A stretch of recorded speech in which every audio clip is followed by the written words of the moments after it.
Hello friends, welcome to GK reference. তো বন্ধুরা, ডাব্লিউবিপিএসসির miscellaneous GK suggestion 2024-এ তোমাদের সকলকে জানাই স্বাগত। আজকে আমরা জিকে প্র্যাকটিস সেট 2 এটি আলোচনা করব। আজকে আমরা বেশ কিছু ইম্পর্টেন্ট কোশ্চেন তোমাদের সামনে আলোচনা করব। তোমরা যদি এর আগের ভিডিওটি দেখে থাকো তো বুঝতে পারবে কোশ্চেনগুলো কীরকম ছিল। তো সেই ধরনের কোশ্চেন আজকেও আমরা আলোচনা করব। আর এগুলো মূলত পিএসসি মিসলেনিয়াসকে টার্গেট করে, একদম পিএসসি মিসলেনিয়াস ওরিয়েন্টেড একদম জিকে রয়েছে। তোমরা আশা করি যদি এই ভিডিওগুলো দেখো তো অনেক কিন্তু হেল্পফুল তোমাদের জন্য হবে। তো অবশ্যই তোমরা এই ভিডিওগুলো রেগুলার দেখবে এবং প্রথম থেকে শেষ পর্যন্ত দেখবে, ঠিক আছে? তো চলো শুরু করা যাক আজকের এই ক্লাসের ভিডিওটি। তো দেখো প্রথম কোশ্চেন কি রয়েছে, ঠিক আছে? তো প্রথম কোশ্চেন হচ্ছে, কোন রাজ্যের সরকার তানসেন পুরস্কার প্রদান করে? কোন রাজ্যের সরকার তানসেন পুরস্কারটি প্রদান করে? তো মধ্যপ্রদেশ। মনে রাখবে, মধ্যপ্রদেশ সরকার তানসেন নামক সঙ্গীত পুরস্কারটি প্রদান করে, ঠিক আছে? তারপর দেখো, যামিনী রেড্ডি। যামিনী রেড্ডি তিনি কোন ক্লাসিক্যাল নৃত্যের সাথে সম্পর্কযুক্ত? যামিনী রেড্ডি তিনি কুচিপুড়ি নামক ক্লাসিক্যাল ড্যান্সের সাথে কিন্তু সম্পর্কযুক্ত। মনে রাখবে, ইন্দিরা গান্ধী পরমাণু অনুসন্ধান কেন্দ্র, যার নাম হচ্ছে কালপক্কম, ঠিক আছে? ইন্দিরা গান্ধী পরমাণু অনুসন্ধান কেন্দ্র, যার একটা নাম হচ্ছে কালপক্কম। তো এটা কোথায় রয়েছে? তো তামিলনাড়ুতে রয়েছে, মনে রাখবে। তারপর দেখব ওয়াইফাই। এই ওয়াইফাই কথাটির পুরো নাম কি? তো ওয়াইফাই কথাটির সম্পূর্ণ নাম হচ্ছে ওয়্যারলেস ফিডেলিটি, ঠিক আছে? ওয়্যারলেস ফিডেলিটি, মনে রাখবে, পরীক্ষায় কিন্তু এসেছে। তারপর, সাধারণ উষ্ণতায় সোডিয়াম পারক্সাইডের সাথে জলের বিক্রিয়ায় কোন গ্যাস উৎপন্ন হয়? সাধারণ উষ্ণতায় সোডিয়াম পারক্সাইডের সাথে জলের বিক্রিয়ায় উৎপন্ন হয় অক্সিজেন গ্যাস, মনে রাখবে, অক্সিজেন গ্যাস। তারপর, কোন প্রাণী কোরকোদ্গম পদ্ধতিতে বংশ বিস্তার করে? কোরকোদ্গম পদ্ধতিতে বংশ বিস্তার করে হচ্ছে হাইড্রা, ঠিক আছে? তোমরা এটা মনে রাখবে। পরবর্তী কোশ্চেন দেখো, সোডিয়ামকে কেরোসিনের মধ্যে ডুবিয়ে রাখা হয়, কারণ কি? সোডিয়ামকে কেরোসিনের মধ্যে ডুবিয়ে রাখা হয়, এর কারণ কি? কারণ সোডিয়াম হচ্ছে একটি খুব উত্তেজক পদার্থ, যা সংস্পর্শে কার না বায়ুর সংস্পর্শে এসে খুব শীঘ্রই কিন্তু জ্বলে ওঠে। এই জন্য খোলা অবস্থায় সোডিয়ামকে রাখা যায় না এবং জলের সাথেও বিক্রিয়া করে। এই জন্য কেরোসিন তেলের মধ্যে সোডিয়ামকে সংরক্ষণ করা হয়, ঠিক আছে? তারপর দেখো, বৃষ্টির ফোঁটা গোলাকার হওয়ার কারণ কি? বৃষ্টি যখন পড়ে তখন দেখবে গোল গোল ফোঁটা হয়ে পড়ে। তো এরকম গোলাকার হওয়ার কারণটা হচ্ছে সে বৃষ্টির যে জলের পৃষ্ঠটানের জন্য এমনটা হয়, পৃষ্ঠটান, ঠিক আছে? তারপর, পূর্বঘাট এবং পশ্চিমঘাট পর্বতমালার সংযোগ স্থল কোনটি?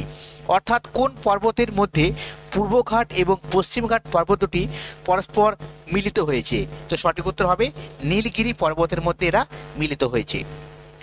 পরবর্তী কোশ্চেন, দক্ষিণ ভারতের শস্য ভাণ্ডার নামে পরিচিত কোনটি? দক্ষিণ ভারতের শস্য ভাণ্ডার নামে পরিচিত কাবেরী নদীর বদ্বীপ, ঠিক আছে? কাবেরী নদীর বদ্বীপ অঞ্চলটি দক্ষিণ ভারতের শস্য ভাণ্ডার নামে পরিচিত। তারপর দেখো, কেইবুল লামজাও। কেইবুল লামজাও একটি হ্রদের নাম। তো এই হ্রদটি কোন রাজ্যে অবস্থিত? তো মণিপুর। তোমরা হয়তো বুঝতে পারলে না, যদি তোমাদের কোশ্চেনটা করা হতো লোকটাক হ্রদ কোথায় রয়েছে, তোমরা বলে দিতে পারতে মণিপুর। তো এই যে লোকটাক হ্রদ, এটারই আরেক নাম হচ্ছে কেইবুল লামজাও হ্রদ, ঠিক আছে? মনে রাখবে। পরবর্তী কোশ্চেন, রিহান্দ বাঁধ ভারতের কোন রাজ্যে অবস্থিত? রিহান্দ বাঁধ এটা রয়েছে ভারতের উত্তরপ্রদেশ রাজ্যে। তারপর, রাজস্থানের খেত্রি প্রকল্প, ঠিক আছে? জায়গাটার নাম হচ্ছে খেত্রি, তাকে কেন্দ্র করে একটা প্রকল্প তৈরি করা হয়েছে, তার নাম হচ্ছে খেত্রি প্রকল্প। তো রাজস্থানের খেত্রি প্রকল্প কোন ধাতুর উৎপাদনের সাথে যুক্ত বা বিখ্যাত?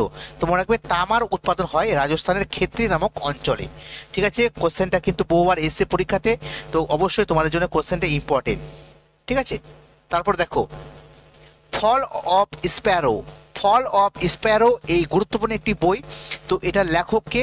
তো সেলিম আলী, ঠিক আছে? ফল অফ স্প্যারো এই বইটির লেখক হচ্ছে সেলিম আলী, আর যিনি বার্ডম্যান অফ ইন্ডিয়া নামে পরিচিত, ঠিক আছে? ভারতের পক্ষী মানব বা বার্ডম্যান অফ ইন্ডিয়া নামে পরিচিত সেলিম আলী। তারপর দেখো, ভারতীয় সংবিধানের কোন ধারাতে সংখ্যালঘুদের স্বার্থ রক্ষার কথা কিন্তু বলা হয়েছে?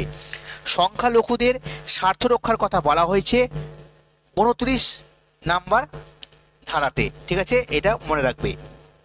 পরবর্তী কোশ্চেন দেখো, ভারতের সংবিধানের যে প্রস্তাবনা, সেই প্রস্তাবনাকে পলিটিক্যাল হরোস্কোপ কে বলেছেন? ভারতীয় সংবিধানের যে প্রস্তাবনা তাকে পলিটিক্যাল হরোস্কোপ কে বলেছেন? তো KM মুন্সি, তিনি ভারতীয় প্রস্তাবনাকে পলিটিক্যাল হরোস্কোপ বলে উল্লেখ করেছেন। তারপর controller and auditor general of India অর্থাৎ ক্যাগ, যাকে বাংলাতে আমরা বলে থাকি ভারতের নিয়ন্ত্রক ও মহাগণনা পরীক্ষক, তো তার কার্যকালের সময়সীমা কত? 6 বছর বা 65 বছর, অর্থাৎ তিনি 6 বছরের জন্য আসীন থাকেন বা তার বয়স 65 বছর হলে তিনি কিন্তু আর পারবেন না। তো 6 বছর বা 65 বছর এর মধ্যে যেটা আগে পূর্ণ হবে সেটাই কিন্তু ধরা হবে তার কার্যকালের সময়সীমা হিসেবে। তারপর মানবদেহের ক্ষুদ্রতম গ্রন্থিটির নাম কি? তো মানবদেহের ক্ষুদ্রতম গ্রন্থিটির নাম হচ্ছে পিনিয়াল বডি। মনে রাখবে, পিনিয়াল বডি হচ্ছে মানবদেহের ক্ষুদ্রতম গ্রন্থি। নেক্সট দেখব minimum needs programme. Minimum needs programme, এই প্রোগ্রামটি কোন পঞ্চবার্ষিকী পরিকল্পনায় গ্রহণ করা হয়েছিল?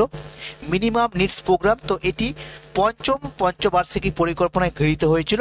আর মনে রাখবে, এই পঞ্চম পঞ্চবার্ষিকী পরিকল্পনাতেও এটা ছাড়াও গরিবি হটাও এই স্লোগানটি শুনতে পাওয়া যায়। তারপর ICDS এর সূচনা হয়, 20 পয়েন্ট প্রোগ্রাম এটা চালু হয়। এই কাজগুলো কিন্তু পঞ্চম পঞ্চবার্ষিকী পরিকল্পনাতে গৃহীত হয়েছিল। ঠিক আছে, এবার দেখো এজরা কাপ কোন খেলার সাথে যুক্ত? এজরা কাপ এটা কোন খেলার সাথে যুক্ত? তো মনে রাখবে, পোলো খেলায় এই পুরস্কারটি দেওয়া হয়, এজরা কাপ। তারপর দেখো সিলি পয়েন্ট, এটা গুরুত্বপূর্ণ কথা।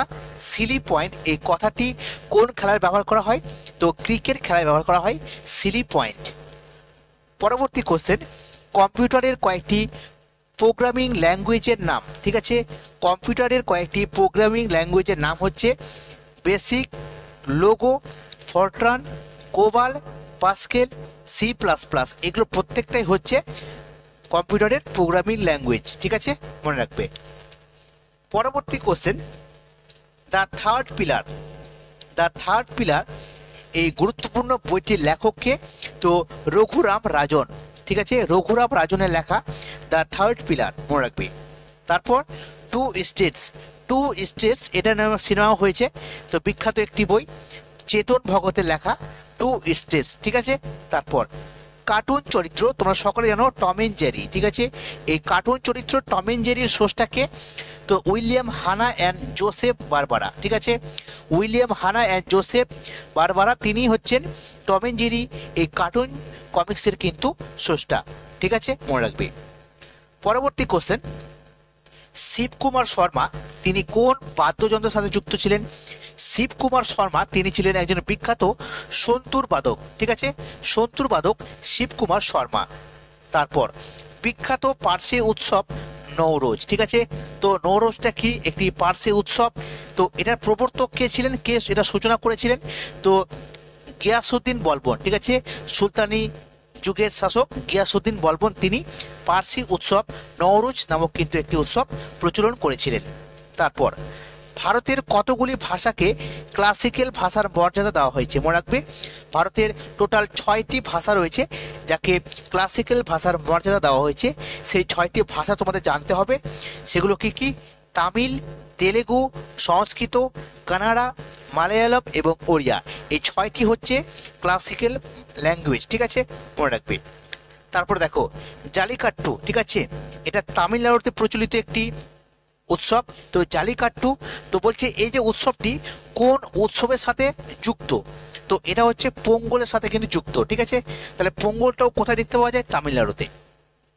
পরবর্তী কোশ্চেন দেখব, কত সালে সঙ্গীত নাটক একাডেমি প্রতিষ্ঠিত হয়েছিল? কত সালে সঙ্গীত নাটক একাডেমি প্রতিষ্ঠিত হয়েছিল? 1953 সালে। মনে রাখবে, কোশ্চেনটা ইম্পর্টেন্ট, আর্ট অ্যান্ড কালচারের একটি গুরুত্বপূর্ণ কোশ্চেন। সঙ্গীত নাটক একাডেমি যা 1953 সালে কিন্তু স্থাপিত হয়েছিল। ঠিক আছে, পরবর্তী কোশ্চেন দেখব, ভারতীয় সংবিধানের কোন অনুচ্ছেদে যৌথ অধিবেশনের কথা উল্লেখ করা হয়েছে। যৌথ অধিবেশনের কথা উল্লেখ করা হয়েছে অনুচ্ছেদ 108-এ, ঠিক আছে, মনে রাখবে। তারপর মারাঠা ভাষায় প্রকাশিত গুলামগিরি বই, ঠিক আছে, একটা বিখ্যাত বই গুলামগিরি, যেটি মারাঠা ভাষায় প্রকাশিত হতো। তো এই গুলামগিরি বইটির লেখককে, তো জ্যোতিবা ফুলে, মনে রাখবে জ্যোতিবা ফুলে গুলামগিরি বইটির লেখক। পরবর্তী কোশ্চেন, মোগল সম্রাট হুমায়ুন তিনি একটি শহর প্রতিষ্ঠা করেছিলেন যা দিল্লিতে অবস্থিত। তো সেই শহরটির নাম কি, যেটা দিল্লিতে রয়েছে, আর এটি হুমায়ুন তৈরি করেছিলেন। তো সেই শহরটির নাম হচ্ছে দিন পানহার, ঠিক আছে, দিন পানাহার, ঠিক আছে, এটা মনে রাখবে, পরীক্ষায় আসা কিন্তু কোশ্চেন, অবশ্যই মনে রাখবে। তারপর দেখো বিধবা পুনর্বিবাহ, ঠিক আছে, বিধবা পুনর্বিবাহ নামক একটি সমিতি গঠন করা হয়েছিল 1861 সালে, ঠিক আছে, বিধবা পুনর্বিবাহ সমিতি। এই সমিতির মাধ্যমে বিধবাদের কিন্তু পুনরায় বিবাহের ব্যবস্থা করা হতো। তো এই বিধবা পুনর্বিবাহ সমিতি যা 1861 সালে গঠন করা হয়েছিল, তো এটা কে তৈরি করেছিলেন, তো মহাদেব গোবিন্দ রানাডে, মনে রাখবে মহাদেব গোবিন্দ রানাডে। পরবর্তী কোশ্চেন, রাজ্যপালের ক্ষমা প্রদর্শনের ক্ষমতা কোন অনুচ্ছেদে উল্লেখ রয়েছে, তো 161 নম্বর অনুচ্ছেদে উল্লেখ রয়েছে রাজ্যপালের ক্ষমা প্রদর্শনের ক্ষমতার কথা, ঠিক আছে। পরবর্তী কোশ্চেনগুলো আমরা দেখে নেব। তৈমুর লং কত সালে ভারত আক্রমণ করেছিলেন, তৈমুর লং কত সালে ভারত আক্রমণ করেছিলেন, সঠিক উত্তর হবে 1398 সালে। 1398 সালে তৈমুর লং ভারতে প্রথম আক্রমণ করেছিলেন। পরবর্তী, মিডনাইটস চিলড্রেন্স, এটি গুরুত্বপূর্ণ একটা বিখ্যাত উপন্যাস, মিডনাইটস চিলড্রেন।